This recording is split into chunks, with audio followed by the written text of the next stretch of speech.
Olá, meus irmãos do CESFAM, muito boa noite a todos.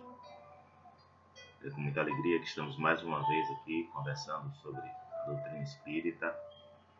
Agradeço o convite da casa de Jace para que possamos conversar hoje do livro de Caibá, Vida e Atos dos Apóstolos.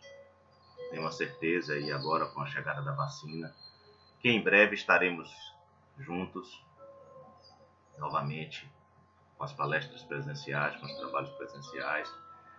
Mas antes nos cabe também lembrar a todos que nesse momento, estamos ainda numa pandemia, onde vários irmãos voltam para a pátria da espiritualidade, desencarnando através dessa doença, que devemos continuar tomando cuidados devidos no isolamento social, naquilo que é possível ser feito. Também o álcool a ser passado nas mãos, a higiene, o lavar das mãos, e termos os devidos cuidados para que possamos continuar o nosso trabalho aqui na Terra. E como espíritas convidados a trabalhar em prol do próximo. Então, antes de abrirmos os nossos trabalhos de hoje, nós vamos orar, pedindo ao Mestre e amigo Jesus e os mentores espirituais desta casa que possam nos inspirar hoje, para que possamos passar a mensagem no qual nos foi dada a responsabilidade. Mestre e amigo Jesus, estamos aqui suplicando a vossa misericórdia, o amparo dos espíritos amigos, para que possamos hoje conversar sobre um pouco mais sobre a doutrina espírita, sobre o ato dos apóstolos, sobre reencarnação, sobre milagres, sobre livre-arbítrio. Isso tudo envolve. Sendo assim, agradecemos a oportunidade e vamos conversar. Deixa eu parar um pouco aqui a música, que nos ajuda a concentrar e nos ajuda a entrar em sintonia com o alto. Pelo menos comigo isso funciona. Então hoje, a gente conversando um pouco, hoje a palestra, o tema é a cura do coxo e o discurso de Pedro. Mas a gente não pode começar a falar de curas sem voltar ao passado e lembrar o Cristo. Esse Cristo que foi anunciado pelos profetas, que foi dito por Moisés e aqueles que antecederam, que posteriormente anunciaram a vinda do Salvador, do Cristo amigo, do Cordeiro de Deus. Jesus, quando veio à Terra, ele veio com a missão. Todos nós sabemos, estudamos a doutrina espírita, sabemos que Jesus é o nosso guia e modelo e que ele é o responsável pela formação do nosso planeta. Ele está conosco desde que esse planeta foi formado.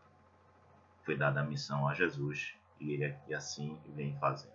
Então chegou a hora dele nos dar o exemplo e ele veio para encarnar na Terra. Reencarnar não, perdoe. Ele veio encarnar na Terra. Então a missão de Jesus foi vindo e se preparou para o momento em que ele começaria a modificar o nosso planeta. Modificar o conceito, trazendo no momento em que ele voltou à Terra, e ele disse, e preste atenção nessa frase do Cristo: eu não vim destruir a lei nem os profetas, eu vim dar prosseguimento. E nós vamos ver depois que Jesus modifica completamente as leis mosaicas, porque antes nós tínhamos a lei mosaica: não matarás, amarás a teu Deus, não cobiçarás a mulher do próximo. Então os 10 mandamentos se viam como uma tábua de leis. Jesus vem trazer uma outra abordagem. Então, no momento em que Jesus reencarna e chega à sua maturidade, perseguido por Herodes, perseguido por muitos, ele chega à sua maturidade, ele vai começar o seu apostolado. Mas para isso, o Cristo necessita de pessoas, apóstolos, seus discípulos, que pudessem segui-lo e ajudá-lo na propagação, mesmo ele sabendo que uma hora ele ia ter que voltar para a pátria da espiritualidade. Ele teria que desencarnar. Por quê? Porque ele não ia derrocar as leis de Deus, as leis naturais, as leis que regem o universo. Ele saberia que ele voltaria, então ele deixaria o seu legado para que outros pudessem fazer. Então Jesus começa, depois de se preparar, a peregrinar procurando esses apóstolos. E aí a pergunta que a gente faz é uma pergunta para que a gente faça reflexão. No momento em que Jesus para e começa a selecionar os seus discípulos. O que ele vê? Ele vê a aparência material desses seres? Ou o que Jesus vê para que convide esses seres, irmãos encarnados, os apóstolos, para lá? Certamente, pescadores, cobradores de impostos, nós não convidaríamos para que viéssemos a fazer um trabalho. Por exemplo, a Caravana Baiana da Fraternidade, como está agora rodando as casas espíritas virtualmente, será que nós convidaríamos? Né? Nós temos aquela do preconceito, algo que vem antes de um conceito, antes de um estudo, antes de nós nos aprofundarmos naquele assunto. Então Jesus ele vem caminhando pelo Mar da Galileia e viu dois irmãos, Simão, o chamado Pedro, André, seu irmão, lançando redes, pegando peixes. E aí Jesus lhe disse: segue-me, eu farei de vós um pescador de homens, um pescador de almas. E aí Pedro larga e o segue. Mas aonde está o livre-arbítrio nosso?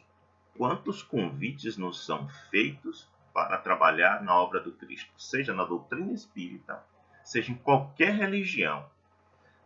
Jesus não impôs a Pedro que o seguisse, ele lhe fez um convite. Obviamente que Jesus não estava sozinho, estava acompanhado de espíritos amigos que nos auxiliam, assim como nós, não no nível do Cristo, mas estamos com esses seres nos acompanhando, nos auxiliando no trabalho que iremos empreender. Jesus não estava só. E ele viu o quê? Jesus não viu a matéria, ele viu a essência do Espírito. Ele viu além da matéria. Essa é uma das habilidades no Espírito do Cristo de escola, que nasceu como todos nós, simples e ignorante. Não foi a parte da criação, que as leis de Deus são imutáveis, mas que chegou a um auge de evolução. Por isso, os Espíritos nos dizem que seremos a imagem e semelhança do Cristo. Um dia chegaremos a essa imagem e semelhança, para que ele pudesse desenvolver o seu trabalho. Então, ele ali convida-os, mas eles podiam recusar. Quantos de nós recusamos esse trabalho? Quantos de nós retardamos? Lembra de Paulo de Tarso, o cobrador ferrenho do cristianismo? Ele era contra, ele perseguia, ia prender Ananias quando Cristo, depois de retornar da pátria da espiritualidade, no caminho para Damasco, ele aparece numa luz e diz: Saulo, Saulo, por que me persegues? E Saulo disse: o que queres de mim, Jesus? E ele começa seu apostolado em que ele não conseguiu, da noite para o dia, no estalar de dedos. Ele teve que se preparar e fugir também, vencer aqueles mesmos que fizeram os seguidores do Cristo, a desconfiança do antigo cobrador de impostos, do cobrador da doutrina espírita, do perseguidor da doutrina espírita, não, perdoe, perseguidor do cristianismo, perseguidor do Cristo. Mas aonde Jesus veio quando ele diz a Ananias que procurasse Paulo, que estava cego pela luz, para que curasse a sua cegueira naquele instante? Ele é o meu vaso escolhido. Porque Jesus sabia da essência, e aí entra o processo de reencarnação. Esses seres não reencarnados já estavam prontos. Mais tarde, o Consolador prometido nos remete a esses seres reencarnados o preparo durante longo das suas reencarnações de séculos, se preparando, como Kardec se preparou ao longo dos séculos, para que pudesse ser aquele que codificaria a doutrina espírita, mesmo o espírito de verdade, dizendo a ele que se não fosse, ele teria outros prontos para executá-lo. E Kardec o aceitou, assim como Pedro, assim como Paulo, a ajudar a doutrinar. Então, além disso, ele viu outros irmãos, como Tiago, filho de Zebedeu, João, e consertou suas redes e os chamou. Eles estavam consertando suas redes. Jesus convidou-os para que ele saísse dali e fosse de uma forma tranquila o apostolado. Não existia luxos, não existia riqueza. Se vocês olharem nos mapas antigos, vão ver as distâncias percorridas, o como era quente aquela região, a Galileia, o quanto eles andavam para Damasco, Existiam caminhos e horários para serem feitos, os perigos andavam léguas e léguas para chegar até lá. Então veja a missão que lhe foi dada. Mas quem é esse espírito? Pedro, reencarnado, o Simão, o pescador. Ele nasceu com o nome de Simão, de Betsaida, na Galileia, era irmão de André, que também se tornou apóstolo. Era um pescador casado e com pelo menos um filho, morando em Cafarnaum. Depois de convertido, desempenhou um papel importantíssimo entre o apostolado e testemunhou os milagres de Jesus. Jesus fez milagres, nós vamos ver isso no processo reencarnatório, porque é uma discussão muito pertinente, a questão dos milagres, né? Nós entendemos os milagres de uma forma equivocada, ela perdeu a essência com o tempo. Tudo que é extraordinário, tudo que é diferente, ele se tem como milagre. Mas imaginem uma coisa, né? E como foi confundido ao longo do tempo. Pense num homem desviando com uma pipa um raio para que ele pudesse cair numa árvore. O que seria dito? Ele seria o quê? Ele seria dado como um demônio, como um bruxo, ou seria um milagre? Pensem como a ciência veio com o tempo, e é que a ciência daquela época não explicava muito, como a de hoje avançamos muito. Imagine naquela época, se aqueles seres vissem a piracema. O que diriam deles? Era um milagre? Do que nós já conhecemos hoje, como a ciência anda, e tudo que tem, que existe, tem uma explicação. Ainda não descobrimos, a ciência não chegou a certos patamares.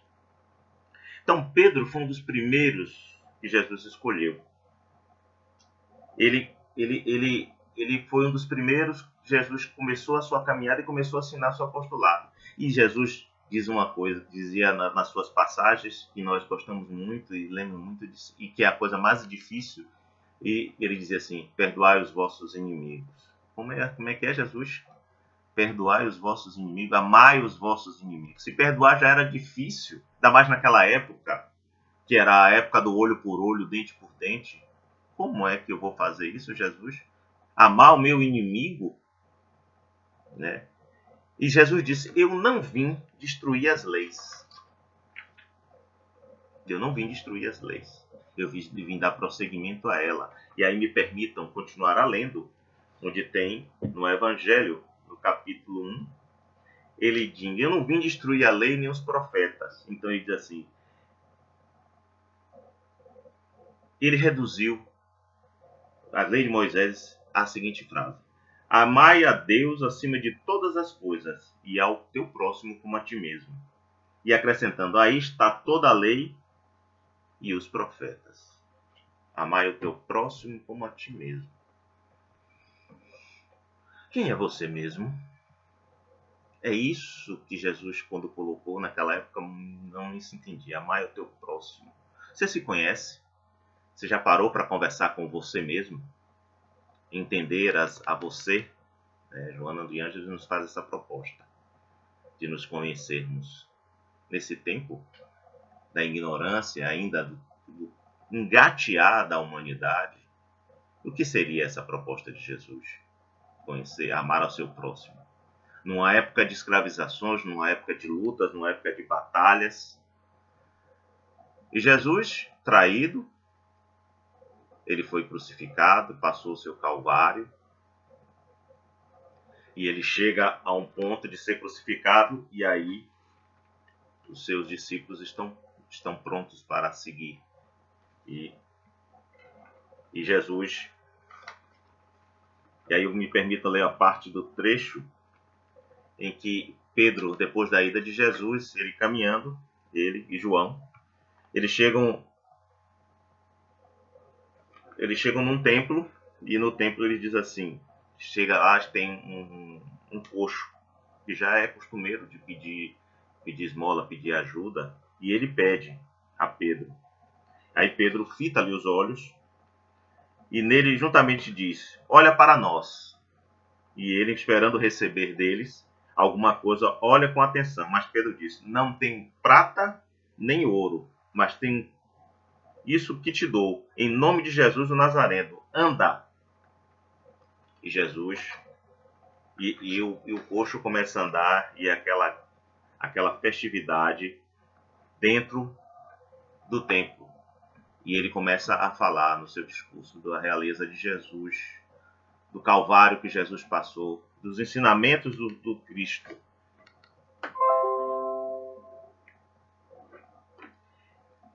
Nesse tempo, havia a simplicidade. Os discípulos não tinham templo, não seguiam um rito. Mas Jesus, por quê? Toda a pregação, Jesus não escreveu nada, era oral. Toda. Até o que foi escrito depois dos evangelhos foi escrito 30 anos após a partida do Cristo. Pedro escreveu, quando estava com seus 85, 90 anos, começou a escrever o seu legado, o seu evangelho. Você imagine que essa pregação oral, ele disse: ide e pregai, curai os leprosos, curai os doentes, expulsai os demônios. Aí eu vou lá, expulsar demônios. Olha como foi distorcido. Naquela época, que ainda a ciência não estava avançada, não existia hoje as definições que nós temos, tudo que era diferente, todo problema psicológico, todos os traumas que se tinha, dizia que aquele ser estava endemoniado. E não estou dizendo que não estava num processo que a gente vai falar, um processo obsessivo. Só hoje nós sabemos que temos a esquizofrenia, as psicopatias, as neuroses. Hoje a ciência, a medicina avançaram e hoje temos as explicações. Mas naquela época nós dávamos tudo por uma coisa só. E naquela época Jesus, em muitos momentos, e os seus apóstolos, e Pedro, quando conversava com os espíritos que estavam ali acompanhando aqueles seres que estavam, como eles diziam, endemoniados. Que Joana de Ângeles nos diz que todo fator psicológico do ser, o cerne dele é na alma, começa na alma. E muitas vezes Jesus conversou não só com um, mas com vários. No diálogo ele dizia assim: nós somos muitos. E aí Jesus conversava com aqueles seres de uma forma a ajudar. A sua imposição moral, a sua imposição que se tinha do Cristo, era muito grande. Jesus era um espírito de escola. E aí ele começa, quando fala desses milagres, a gente fica sem entender. Porque Jesus diz: eu não vim derrotar as leis, mas sim dar prosseguimento. E aí Caibar fala de quê? Do magnetismo. Que nós estamos inseridos no fluido cósmico universal. Esse magnetismo que nós damos através do passe, através do olhar, e Jesus era um ser que dominava, porque conhece muito mais do que nós essa parte do magnetismo, de modificar as células, de modificar as moléculas. E naquela época se fazia muito mais, porque tinha um sentido para que fazer, por que fazer, e qual o intuito daquele que estava fazendo. Esses seres, Pedro, por exemplo, é o que nós estamos falando, era um homem que era um médium intuitivo, inspirado, porque quando ele toma a palavra para falar do Cristo, para falar do seu apostolado, ele consegue falar pelos 12, ele consegue convencer as pessoas daquilo que ele está falando, tocar a sua alma. Aqueles espíritos dos apóstolos eram seres encarnados, preparados, se prepararam ao longo das suas encarnações, como já era dito antes, para que ele pudesse trocar. Uma das coisas que chama a atenção de Jesus, dos seus milagres também, é quando eles, numa casa, numa passagem do Evangelho que o Cristo não lembra agora qual, em que é colocado por dentro de um teto. Eles abrem o teto de uma casa e colocam um paraplégico. E Jesus, antes de fazer o milagre, ele diz da seguinte forma: os teus pecados estão perdoados. E ele diz: a tua fé te salvou. Levanta-te e anda. Jesus nunca disse: eu te salvei. Eu te curo. Ele sempre disse, a tua fé salvou a tua vida. Porque eles sabiam, todos esses espíritos, eles que foi feito milagre, não é derrotado das leis, eles desencarnaram. Então são seres, aí entra o processo reencarnatório. Por que é que ele nasceu com as deficiências? Com a cegueira. Muitos nasceram cegos de infância e outros nasceram ao longo do tempo tiveram problema. Hoje, se alguém fizesse uma cirurgia de catarata naquela época, diriam que era um milagre. E hoje, muita gente que está com problema de catarata volta a enxergar através da ciência, através da medicina, onde se faz a cirurgia em poucos minutos e logo logo a pessoa volta a enxergar.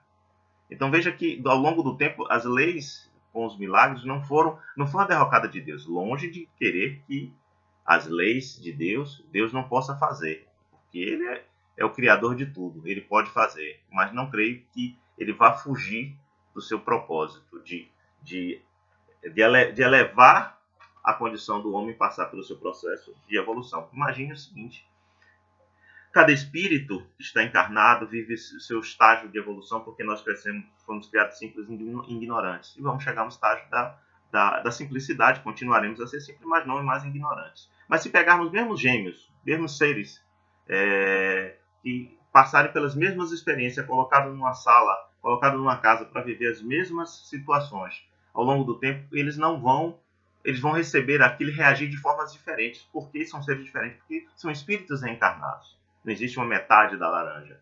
São seres diferentes se reajustando através da reencarnação. E aí a gente para perguntar por que ele nasceu com deficiência visual, auditiva, por que nasceu com deficiência física ou algumas outras doenças. Com o longo do tempo que Jesus nos prometeu, o Consolador prometido, vem trazer as respostas para nós. Esses ditos milagres, esses ditos fatores, Deus não é justo, é através da reencarnação. Muitas vezes a gente está dando magnetismo através do passe dentro de uma casa espírita. E a cura disso é a cura do perispírito. Talvez as pessoas não se apercebam, mas quem sabe aquele passe, aquela cura é para uma vida futura. Reparando o perispírito pelos desencontros de ações que tomamos no passado. No Pentecoste, quando começou a vida dos Atos dos Apóstolos, onde desce o Espírito Santo, como se narra na Bíblia, e eles começam a falar muitas línguas, as línguas de fogo, e Pedro disse que ali não era a terceira hora. O quarto de hora lá começava a ser contado no momento que o sol nascia. Então, se era terceira, nona hora, era pela manhã ou pela tarde. A cada 3 horas era contado isso. Então eles estão cheios do Espírito de Deus, falando línguas diferentes, de nacionalidades, um brasileiro falando francês, um francês falando português. Imagine que isso era a demonstração da ação dos Espíritos sobre aqueles médiuns, aqueles homens que estavam ali. Então, não era nada divino falar uma língua diferente, era só a ação da mediunidade. Médiuns, como segundo Kardec, todos nós somos dentro de um grau necessário para a evolução nossa nesse momento que estamos reencarnados. Quando Jesus nos diz que de pregar o evangelho e ajudar o próximo, ele falou para o apostolado, mas isso serve para uma cadeia de seres que somos nós. Quantos dos nossos irmãos necessitam? Nesse momento que nós estamos vivendo numa transformação do planeta. E quanta gente precisa do amparo e da proteção. Do milagre da palavra, do milagre do alimento, do consolo. Quantos de nós conseguimos fazer isso? Da oração, do poder miraculoso da oração, que emana essa energia do amor e segue pelo fluido cósmico universal para transformar. Tem uma obra de Caibá que ele fala do magnetismo. O magnetismo que pode ser no olhar.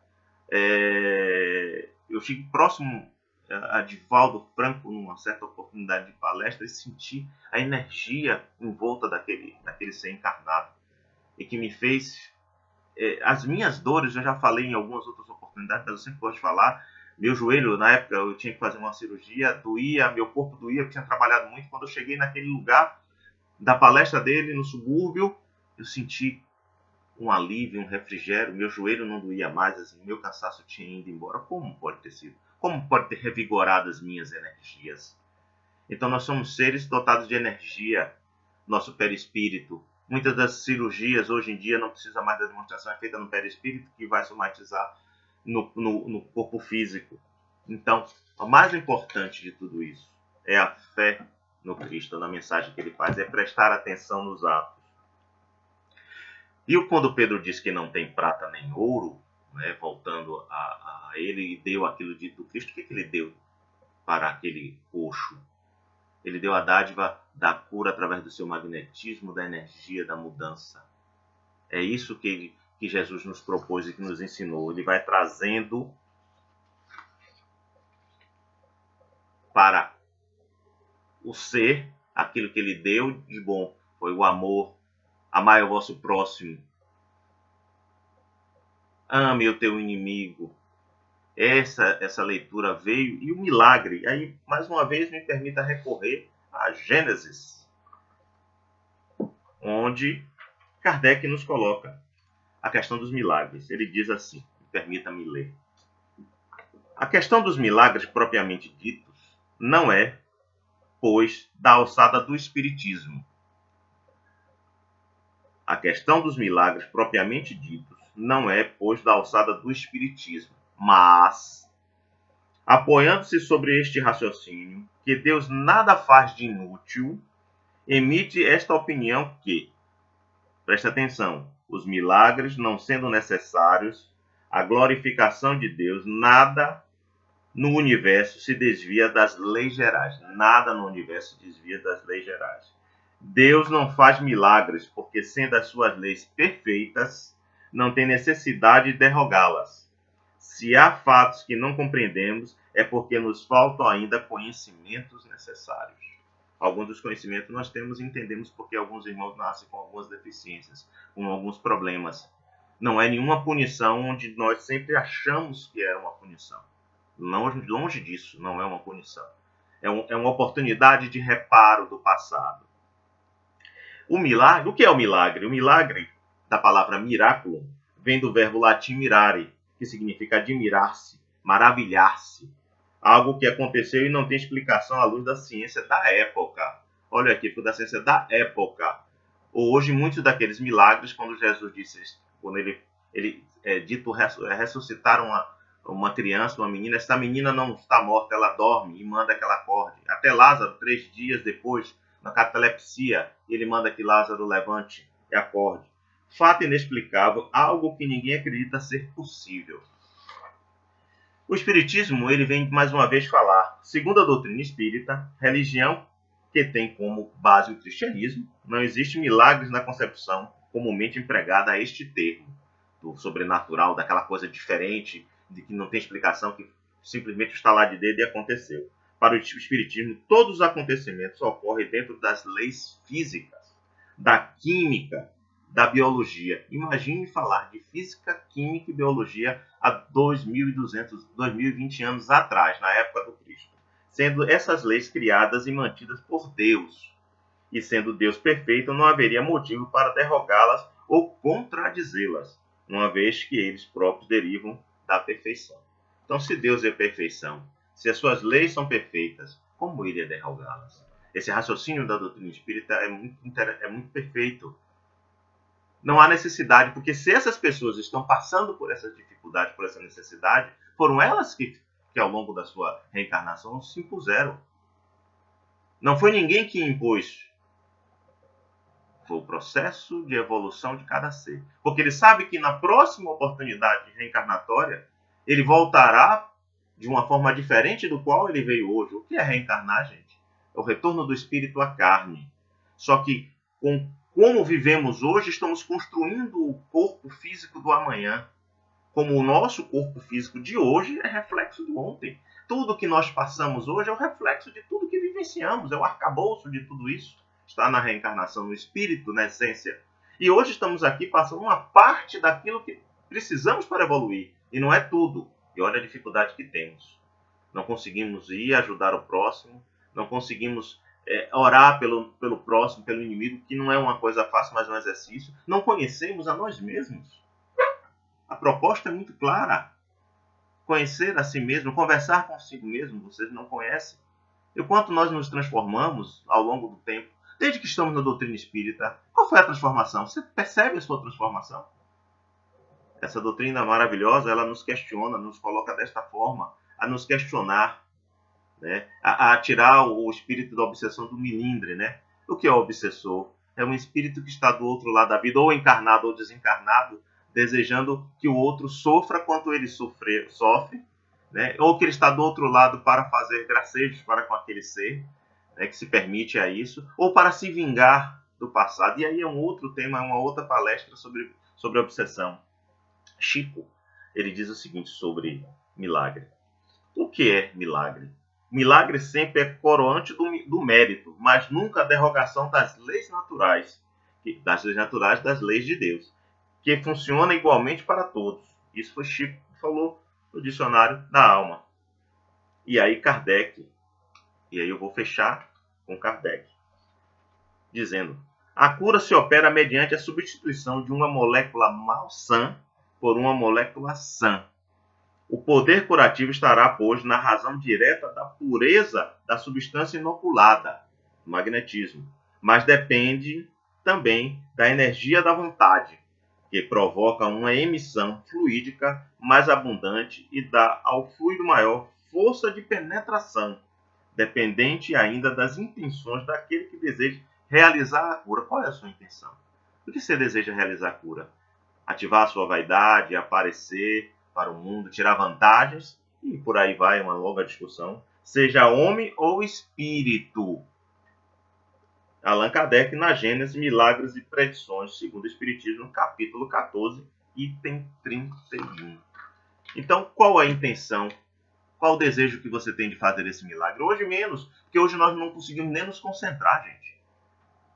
Esses apóstolos não eram seres à parte, foram seres preparados que vieram com a mediunidade pronta para isso. Mas quantos apóstolos do Cristo nós temos hoje na Terra caminhando? E nas mais diversas religiões? Ajudando ao seu próximo, dando conforto, trazendo as cartas daqueles que partiram para a pátria da espiritualidade, trazendo consolo àqueles que estão aqui, também levando consolo para aqueles que estão lá. Todos nós inseridos no fluxo do cosmos universal, onde emanamos pensamentos. Como está a nossa percepção? A gente não consegue perceber o outro dentro de casa. Então, quando Jesus chamou aos apóstolos, convidou Pedro para que ele viesse ser um pescador de almas, Jesus também nos convida a ser ele um apóstolo do Cristo. Mas primeiro de tudo, nós precisamos nos evangelizar, entender a mensagem que Jesus transmitiu, e bem como assim mesmo a mensagem que é passada nos evangelhos escritos pelos apóstolos, como Pedro, para trazer a luz do Cristo para dentro de casa, para dentro de si. A casa, a morada do Espírito, o corpo, abrigo, amigo, que nos dá, nos oportuniza. Então a proposta maior é nos conhecermos e entendermos. Cada momento da nossa humanidade passou por processos de evolução, e à medida em que a ciência, a medicina foi avançando no conhecimento, foram esclarecendo muito dos milagres que aconteceram no longo da vida do Cristo na Terra, ou após isso com os seus discípulos. Hoje ainda desconhecemos muito de muita coisa. Parece ser redundante, mas é isso mesmo. Desconhecemos muito. Iremos conhecer como vemos ao longo do tempo. Como eles não conheciam a biologia, a medicina, vamos conhecendo hoje a física quântica, e nós vamos evoluindo, vamos aprendendo. O homem já chegou ao espaço, daí ele tenta ver outros planetas, mas como chegou a isso? Tecnologia. Nós hoje conseguimos ver dentro do nosso corpo através de câmeras especiais, com a informática nos auxiliando, tecnologia nos auxiliando a curar através das cirurgias, a estudar uma piracema, ao encontro do Rio Negro com o Rio Solimões. Imagine isso há 2000 anos, como seria visto uma cirurgia cardíaca, uma cirurgia de catarata, um remédio que foi dado porque está sentindo muita dor para curar aquela. Como seria visto isso? Como nós avançamos, né? Alguém que naquela época realmente também morria de pneumonia, de tuberculose, que era curado de lepra. Hoje, Jesus os curou através do magnetismo. E hoje temos remédios, milagres que são inseridos na boca para dissolver e tratar dessas doenças. Então fica aqui, meus amigos, para que nós possamos refletir sobre a doutrina espírita, conversarmos um pouco mais. Agradeço a todos da casa o convite que me foi feito para mais uma vez conversarmos. Mais uma vez, doido para que a vacina chegue para todos, para que possamos juntos novamente estarmos irmanados, podermos nos abraçar, juntos novamente nos encontrarmos. Jesus abençoe a todos, ilumine a todos e se cuidem. Fiquem atentos para saber o momento certo da sua vacina. Atenção para as vacinas estão escalonadas para não irmos para as filas e não sermos no nosso momento e não pegarmos o vírus da Covid. Então fiquemos atentos, ficamos alerta. Fica aqui meu agradecimento. Espero que tenha conseguido passar a mensagem para vocês todos.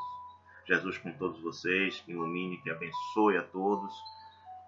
Obrigado, Mestre Jesus, espíritos amigos, enfermeiros, médicos, padroeiros, caboclos e índios que nos auxiliam, que nos amparam, os mentores espirituais que nos ajudam nesse momento. Que Deus, que nos permitiu estar aqui hoje conversando com todos vocês, que nos dê a paz, a tranquilidade, que seja uma noite e uma semana de muita luz, de muito conhecimento e aprendizado. Que assim seja e que louvado seja nosso Jesus Cristo. Muito obrigado a todos. Até a próxima.